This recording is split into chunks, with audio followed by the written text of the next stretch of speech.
Cheers! My name is Marley and welcome to my channel. Today I'm going to be doing a monthly video that I do where I am tier ranking everything that I watched in the previous month. This month it is July and I have watched 22 TV shows slash movies. 14 of those are TV shows and 8 of them are movies. And I'm just gonna talk a little bit about each of the things that I watched, give a tier ranking for them so you can kind of see if I would recommend them to you, if you should be watching them or not. Let me just get this screen recording going here. So I'm just gonna be doing the same tiers that I did in last month's video, which I'll make sure to link somewhere so you can check that out if you want. But in the top tier, we have that it is perfection, which obviously is self-explanatory. All of my tiers sort of are. Then we have love it, then we have good stuff, then mediocre, and then last is going to be trash, which last month there was nothing in that category, but we will see what this month brings. So these are all just sort of in a random order. I think it might be alphabetical order. So I guess we'll just go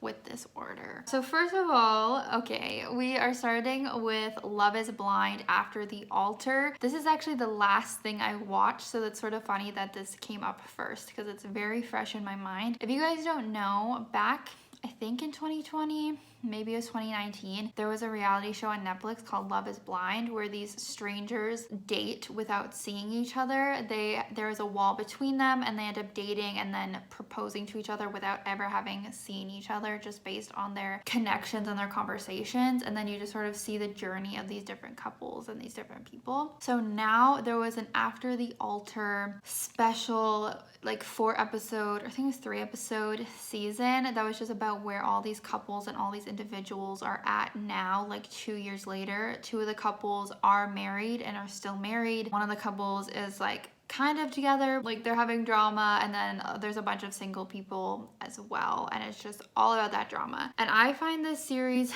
so entertaining. I don't watch that much reality TV, just like a few game shows really. So to me, this is like so entertaining. It's so crazy, and I know some of it's probably fake. So because of the entertainment level, I feel like I'm gonna put it in like perfection. Like I literally couldn't stop watching this. It's so funny. And I just want to say, I think Jessica got redeemed for sure. She was like a huge meme that everyone was making fun of last season. Honestly, she is a true hero. Like she came in very respectful, I feel, and with a good attitude. And then we really found out the true villains were Mark, were Damien, were Amber. I really detest all of those people. Like Barnett and Amber, she was $20,000 in debt, student debt, and she didn't even complete her schooling. And Barnett literally sold his house to pay off her student debt, and now they're living in an apartment with a roommate. Like that's crazy. And she's here like wanting kids, and he's like, well, we're not really ready for that. It's like, yeah, obviously, like he's the only one that works. She does not work. Like get a job. You are a grown woman. And he's just like having to pay for everything. There's so much I could say about this. But anyways, it's just for entertainment value. It's going up there. Next is Batwoman, which I think the only episode I watched since I did the video last month was the finale. I'm trying to think. I think the finale was like pretty decent. Like I still feel pretty good about this show. So I'm just gonna put it in good stuff. Like it's not something I'd recommend to everyone, but for me personally, I'm enjoying viewing this show still. I love seeing, you know, female superhero centered show, and I like a lot of the main characters and relationships going on. So that's just me. Then we have Big Brother. I think we're on season 23, I want to say. I have like maybe slightly mixed feelings about this show. After the first week, I was like, this is a great season. We have a great cast that's here to play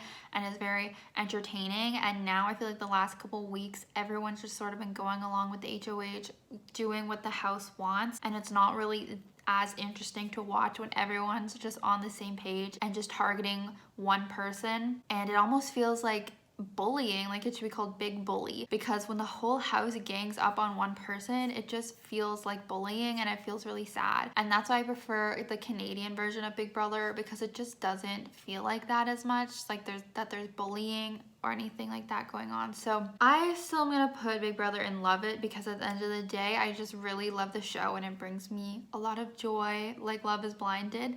But I feel like this season could be a little better. I will say though, Derek X is a king and we are rooting for him all the way. And he's really the only character right now that I see myself rooting for genuinely.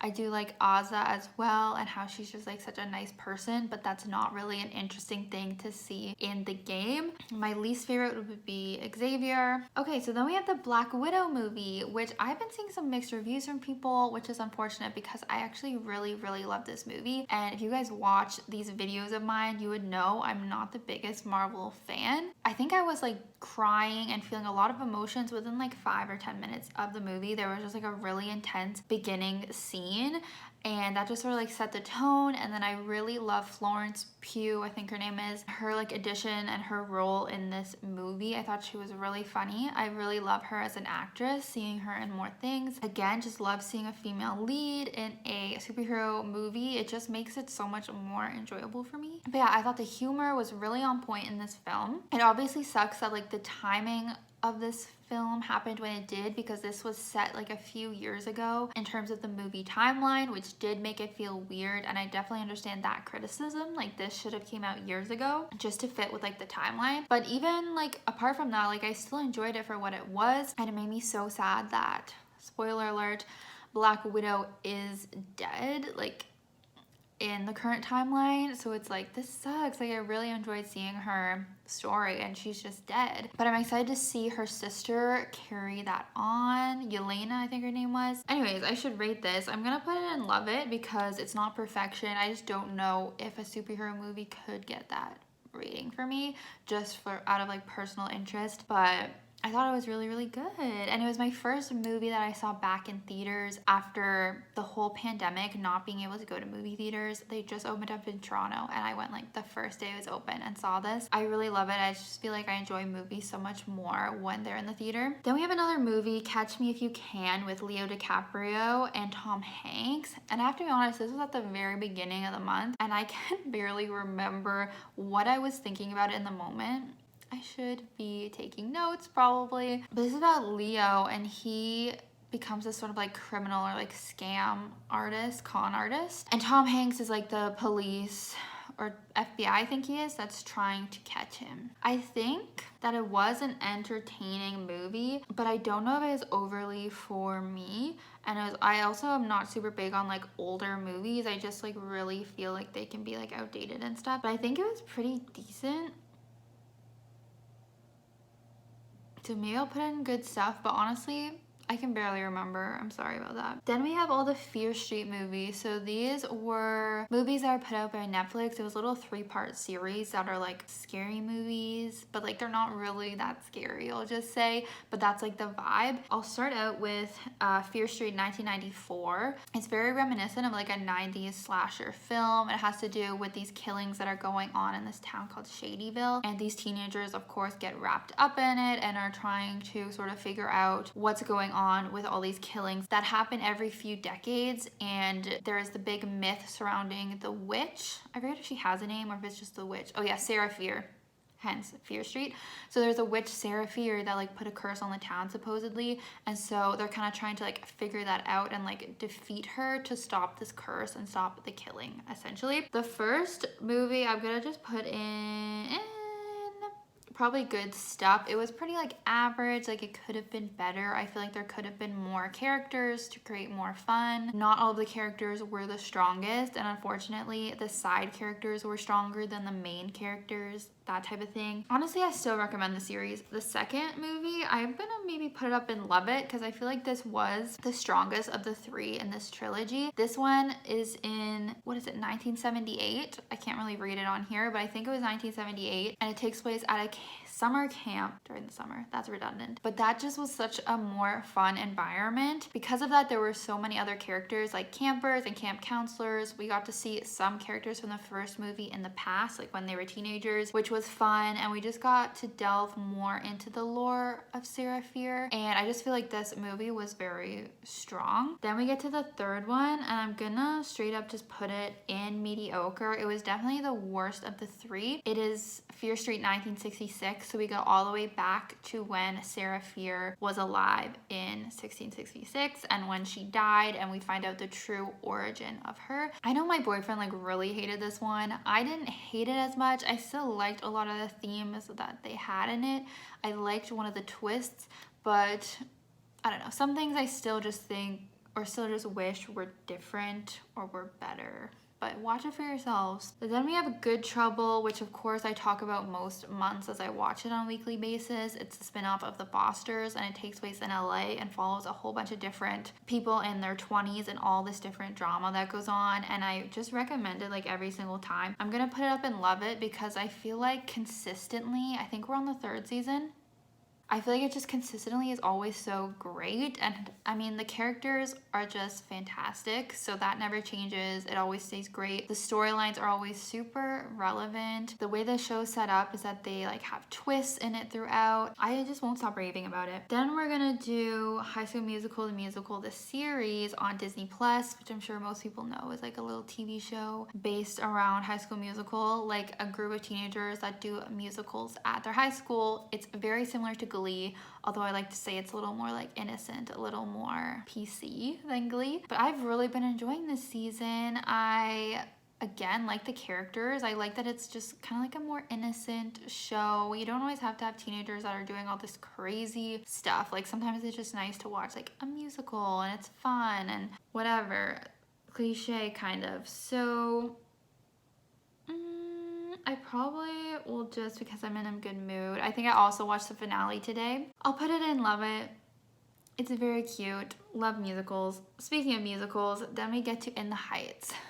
Loved this film. This was what, the 2nd film that I saw in theaters now, and unfortunately I did miss the first 10 minutes of the movie because we were late, but I went back and like watched it on YouTube and it was just so good. As I said, I love musicals. Lin-Manuel Miranda like is making some really amazing ones. I think this is the first one he ever made. It was just so fun. I really like how he does like rap along with like normal singing. This had a lot of heart. If you don't know, it takes place in Washington Heights in New York City, and really follows like the Latinx community there and sort of like the problems that they go through, the racism or like the gentrification, just all that sort of stuff. And I think it was so beautiful. It was really funny. It had great funny moments. The cast was amazing, but then it also gave you like all the feels, a lot of emotions. I just don't even know what to say. Like I'll put it in perfection, because that's what it deserves. Okay, then we have Legacies, another one of my weekly shows I always watch. I'm gonna put it in good stuff. This is a show I normally really love, but as I've been saying the last couple months, it's just not blowing me away as much anymore, and it's getting to be a little bit like redundant. It's like we need some new things going on and new villains and new storylines. So that's all I'm gonna say again. Then we have Legends of Tomorrow. Again, just watching it on a weekly basis. I don't really think I have anything new to say, so I'm gonna put in good stuff because this season just doesn't feel as strong as previous seasons, but I still love a lot of aspects of it. Loki, guys, I'm gonna put this in trash. I don't want to be a hater, but that's what I am for this show. It was absolutely so boring, and I liked Loki. Again, as a casual Marvel fan, I really liked Loki. Thor is like my favorite Avenger. Sorry for the shaking. I also just adored Loki, but this show was extremely boring. I don't like how it was shot. I feel like the sets and stuff were just so like bland, and maybe that was like the vibe they were going for, but it was just like not interesting to look at. They did so many like long, far away shots that was, I guess, an artistic decision that they did, but it just brought you like out of the show. Like you weren't in there with the characters with like the close-ups that really make you like relate to them and see the emotion on their face. It was just like always far back where I wasn't feeling as like connected with the characters. I feel like, spoiler alert, the female Loki, Lady Loki, was not that interesting. I think I did kind of come to like her, but kind of a disappointment disappointment. The finale was absolutely brutal. So much of it was just like sitting there having an info dump from a certain character. I guess it was like setting up other things for the future of the Marvelverse, but like I don't care about that. Like I don't care about this setup. Like I need you to make me invested more than what they did. I don't even want to talk about it anymore. Okay, so then I watched season 2 of Never Have I Ever. So this is the show that Mindy Kaling produces and writes or whatever, and so it's about this American Indian girl, Davy. In the first season, we found out like her dad died and like, she's going through that along with all the typical things teenagers do. She's a little bit more of like a nerdy, like outcast at her school. In this season, she is ridiculous. So I know that most shows are kind of ridiculous and main characters are flawed, and they should be. Like that makes them more real and it makes them more entertaining. But I think Mindy goes a little bit too far in the flaws with Davy. Like I know she's a teenage girl and that happens, but she was just a little bit too flawed as she ends up dating these two guys at the same time and not telling them and just like cheating. Like, and she does a lot of other things too, like low-key bullying like another student, and you can understand where she's coming from most of the time, but it's just like a little bit too much where it can get hard to actually like our main character. But it is still really a good show. Like it does crack me up so much. Like I love Mindy Kaling's humor. I do enjoy the characters. I do still enjoy the ship of Davy with Ben, even though Davy can be annoying. I think her scenes with him are just really, really great. Like that banter and that chemistry. I don't really like her with Paxton, but I mean the actors have literally a 10-year age gap, and I feel like it's kind of a weird choice to do that for the casting. Like I feel like there's just not going to be as much chemistry naturally when there's such a big age difference and you're trying to make them romantic. But I still like Paxton as a character. I liked seeing the mom more. I actually love the mom. We stan her, and just seeing her getting more of a storyline. I always love Kamala and her stories as well. I kind of want to put it in Love It still. I feel like I wasn't liking season 2 as much, but some reason when I look back on it, I just think of it fondly, and I feel like it was more interesting than like what I have in the lower tier. Then we have Panic. Ooh, we have another one going in the trash bin. Panic, last month I had only watched 1 episode, and now I've seen a few more. I still haven't finished it. This is based on the book Panic. It's like a YA book about this town where the teenagers take place in this panic competition where basically they have to do all these like dares or like scary things to try and win money. And I'm just gonna say, like, you can tell this is based on a 1 book original material thing because it is getting dragged out so much. Like normally when you adapt a 1 book into a series, like you add more interesting things into it, but there's no interesting things being added. Like this show is so boring most of the time, and I'm watching scenes and I'm like, why is this scene even happening and why is it so long? I really dislike the main girl as well. She was also casted in Fear Street, that series, and I just find that she's not a very engaging or compelling actress to watch at all. No offense to her, whatever her name is. The guy character that's like her love interest, that's her love interest, I'm sorry, looks really old and does not look like a teenager and does not look like he should be the same age as these people. And the episode I just watched with their really focused on their relationship, and it was one of the most cringy things I've ever seen in TV. I almost want to like insert a clip here for you guys to understand. You know what people see when they look at us? Coupons that go in the garbage. They were like forcing the sexual chemistry so much, and it was making me so uncomfortable, like how close he was standing to her and he was just ripping into her, like insulting her, like calling her trash, saying that they were both like coupons that were thrown out into the trash. It was just some of the most cringy stuff I've ever seen, and you could tell it was probably taken straight from that like cringy YA book from 2010, like outdated and just cringe. And I don't know if teenagers these days would be into that, but I don't even think they would be. I just feel like it's a really poorly written show, and some of the actors do what they can with it. Like I do actually like Dodge, and then the female friend, I forget her name. Every other actor like can't really carry the the show anymore. Like the writing's just that bad. So that's why it's there. Then I watched Shutter Island as well. This was back in the beginning of the month, and this was a rewatch for me, and I don't really like to include rewatches in these videos, but I think I'm just gonna start doing it anyway. Shutter Island, if you asked me in grade 8 when I first saw it, I would have given it perfection. Like I was so blown away by the twist, and I think I hadn't seen that many like thrillers, psychological thrillers at that point, but now I have seen it I think 4 times, and it's just starting to get old to me. So I think I'm only gonna put it in like good stuff, especially because now the twist that was so mind-blowing to me, it's like I've seen it some other times. Like I think this was just like unfortunately outdated, but at the time it was really, really great, but like wasn't as interesting as a rewatch now. Then we have Superman and Lois. I'm gonna put it in love it because this is one of the TV shows I'm really enjoying a lot. It follows Superman and Lois when they're already married and they have 2 kids that are twin boys in high school, and then they move back to Smallville so Clark can kind of like focus more on the family and a little less on being Superman.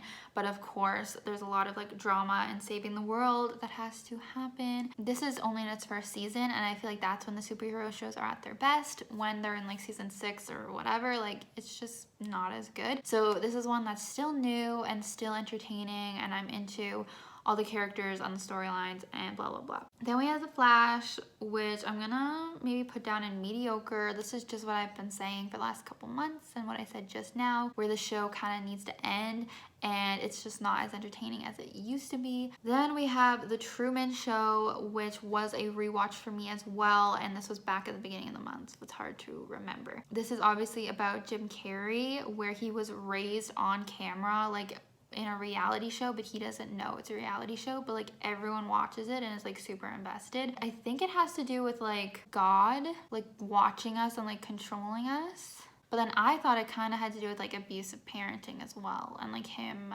trying to escape it. So anyways, it has some like deep messages, but it was kind of mediocre, I'm gonna say. Yeah, I think it was actually kind of boring watching it again, but again, like rewatches just like aren't always as good as the original watch. Then we have Vampire Diaries, which when I last updated about this, we were in season 5, which is definitely like the worst season. Now that I'm rewatching this, I'm realizing that. But now we are into season 6, and it's actually gotten a lot better. If you've watched it, you know there's a certain villain character that is introduced in this season, and he's a really, really strong villain. And we have some like twists and things. Damon and Elena actually have a very main storyline in this season, and if you don't know, I love Damon and Elena, and they are my favorite fictional couple of all time. So it's actually been really nice to see their scenes in this season. It's not really the same as what their relationship was at the beginning with all the will they, won't they, the angst, which is probably my favorite, but it's still nice to see more of like their cuter scenes. And I always am gonna put Vampire Diaries high. I'm gonna put it in perfection because it's just my favorite show of all time. Oh, then we have WandaVision, which I haven't finished this yet. I'm like midway through or over halfway through the season. This is a Marvel show. It follows Wanda and Vision, and it's kind of interesting because it's at first filmed like it's a sitcom. I think the first season starts in like the 50s, and then the 60s, and then it goes to the 70s, 80s, 90s. I forget where I'm at, if we've reached the 2000s, but I think that's a really interesting way to tell the story and like make it interesting. Like Loki, maybe you should take notes. Still not the biggest Marvel fan, as I've said, but I do actually appreciate this. I like that episodes are a little bit longer. I think they're pretty interesting. It's kind of on me that I'm not as interested in the Marvel universe, but I think they are doing like a pretty decent job, so I'm just gonna put it in good stuff. Because yeah, it's nothing really against the production of this show. I think they did a good job making it entertaining, some mystery, some twists going on. I'm interested to see how it ends. I know I'm kind of watching things in not the correct order, as WandaVision came out before Loki, but I haven't finished it, but I finished Loki. I don't know. Anyway, so this is my ranking for the month. So the best things that I would recommend, as you can see, is Love is Blind after The Altar, but of course watch the original series Love is Blind first. Then we have In the Heights, which should still be in theaters, so definitely watch that, especially if you're into musicals. And then of course Vampire Diaries, which I recommend always. The things I 100% don't recommend, down in trash, is Loki. Don't count for me, because for some reason some people like this. And then Panic. like, just unless you want to cringe and you want to like create some sort of drinking game with your friend of like every time you cringe or something like that, that could be fun, and I might watch the rest of the season in that way just to make it more bearable. And then you can take a look at the other rankings, obviously. So anyways, hopefully you guys like this video and hearing my thoughts on some of these TV shows and movies. Let me know if you have thoughts about any of them, and be sure to subscribe so you can see more videos in this series every single month. Thank you guys, and I'll see you next time. Have a great rest of your day. Bye!